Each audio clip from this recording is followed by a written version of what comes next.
Let's bring in Anthony Saccaro, lawyer, as well as founder and president of Providence Financial and Insurance Services in Woodland Hills, California. Anthony was named one of California's financial leaders for the third time in 2019 by Forbes magazine.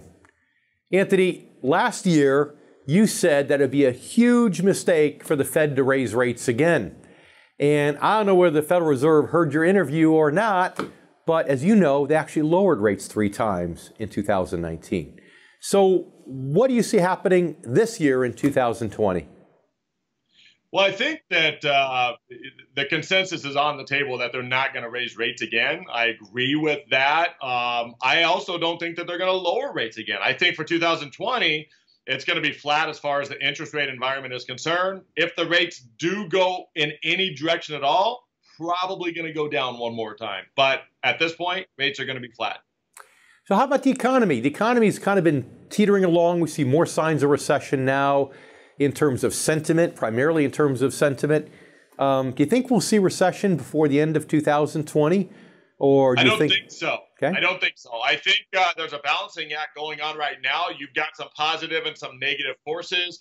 China's on the negative side of things. Brexit is certainly going to cause a little bit of havoc there. But really, it's going to depend on who emerges as the nominee for the Democrats as far as what's concerned with the market. I don't think we have any problems in 2020. If we do, it will be after the election, or it will be when we know who the nominee is going to be and what's the likelihood of Trump defeating him. That's going to be the turmoil.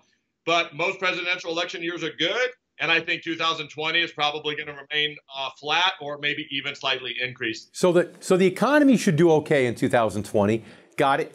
And I guess it makes sense that, you know, whether the Democratic nominee is completely anti-business or only somewhat anti-business could certainly affect business spending, business sentiment.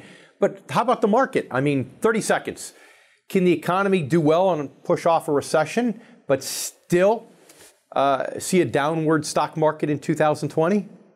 It could, absolutely, but I don't think it necessarily is going to unless the Democrats wind up with, say, like Elizabeth Warren. If something like that happens, the stock market could plunge pretty severely. I think that happens after the election. Outside of that, I think the market stays flat or maybe even a little bit up throughout 2020. So Wall Street loves Trump and doesn't love Warren, is what I'm hearing you say. Anthony, thanks so much for being back on our show today for our market forecast.